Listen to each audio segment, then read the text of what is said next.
আসসালামু আলাইকুম। আশা করি সকলে ভালো আছেন। আলহামদুলিল্লাহ, আপনাদের দোয়ায় আমিও ভালো আছি।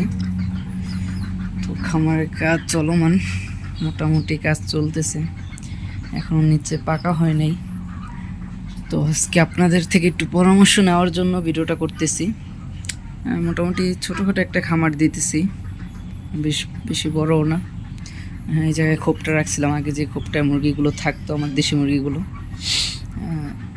আমি চাইতেছি যে এই জায়গায় একটা বেড়া হবে, বুঝতে পারছেন? এই জায়গায় একটা বেড়া দেব। তো এই বেড়াটার মানে এরকম একটা বেড়া হওয়ার পরে এই জায়গায় এই কোণা দিয়ে একটা দরজা থাকবে, মানে ছোটোখাটো একটা দরজা থাকবে, যে এই পিস থেকে এই পিসে আসা যায়, ঠিক আছে?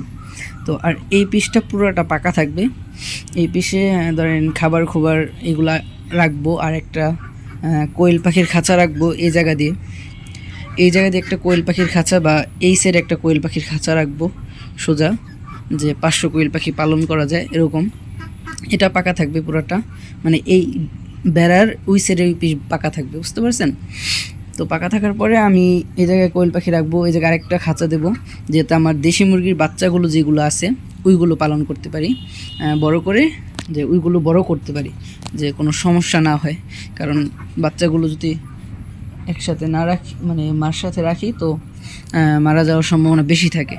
তো আমার নিয়ত হলো 7 দিন 8 দিন মার সাথে রাখবো, রাখার পরে বাচ্চাগুলো আলাদা করে ফেলবো। আলাদা থাকলে বাচ্চাগুলো আলহামদুলিল্লাহ সুস্থ থাকবে। লাইটিং ব্যবস্থা করে দেবো খাঁচার ভিতরে।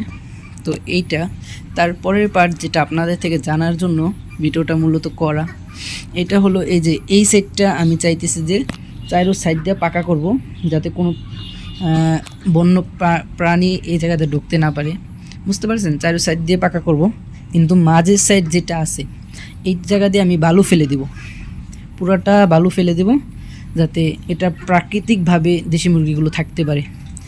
এটার জন্যই আপনাদের সাথে ভিডিওটা করা। তো এটা কি ভালো হবে নাকি পুরাটা পাকা করে দেব, ওইটা ভালো হবে? সকলে এটার জন্য একটু মতামত দিবেন যে কিভাবে কি করতে পারি। আর আমার মূল ইয়াটা হইলো এই যে এই জায়গা থেকে এই যে দরজাটা দেখতে পারতেছেন, তো এই দরজাটা খুলে দেওয়ার পরে এই জায়গায় যে গেট থাকবে, গেটে কিন্তু একটা দরজা থাকবে, এটা সবসময় আটকে না থাকবে, খোলা। যখন আমি ঢুকলাম, মানে এই সাইডে আসতে প্রয়োজন হলে এটা খুলে আসলাম, ঠিক আছে? আর এই সাইডে তো একটা দরজা আসছে, এটা দিয়ে এই রুমে ঢোকা যাবে। আর এই সাইডে একটা দরজা রাখছি, যাতে এই পিস থেকে এই পিসে মুরগিগুলো ছেড়ে দিলে, এই যে এইখান থেকে মুরগিগুলো ছেড়ে দেওয়ার পরে যাতে এই পিসে দেখতে থাকাইতেছে, এই যে এই পিসের এই দরজা দিয়ে বের হয়ে এখান দিয়ে, এখনও কাজ শেষ নাই, কাজ চলতেছে আমার খামারে, এইখান দিয়ে এই পর্যন্ত চলে আসতে পারে। এটা তো খোলাই থাকবে, মানে এটা পুরোপুরি আটকানো থাকবে, যে উপর দিয়ে নেট দিয়ে দেবো। এটা হলো আমার ছোটো বোন লাগাইছিল গোলাপ ফুল গাছ, এখন গোলাপ ফুল নাই, সব ঝরে পড়ে গেছে। ওই যে একটা ছোট্ট দেখা যাইতেছে, তো এটা নেট থাকবে, উপর দিয়ে নেট থাকবে।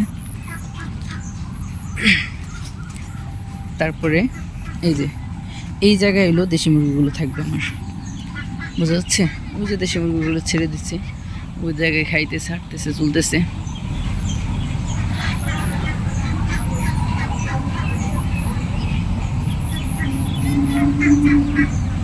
এই জায়গায় দেশি মুরগিগুলো সারাদিন খাবে, এগুলো সরিয়ে ফেলা হবে। এই যে ময়লা আবর্জনা দেখতেছেন, এইগুলো পুরো পরিষ্কার করে ফেলা হবে। ছোট ছোট গাছ, এগুলোতে মুরগি ছাড়ার পরে যে নিচ দিয়েও বের হতে পারবেন, নিচ দিয়ে আটকে দেওয়া হবে, উপর দিয়েও নেট দিয়ে দেওয়া হবে। এই যে দেখেন আমি কতটুকু উঁচা রাখছি, যে এই যে নিচ থেকে, এটা দেখলে বুঝতে পারবেন, নিচ থেকে এই পর্যন্ত, এই যে বাসটা দেখতেছেন, এই পর্যন্ত মানে উঁচা থাকবে নেটটা।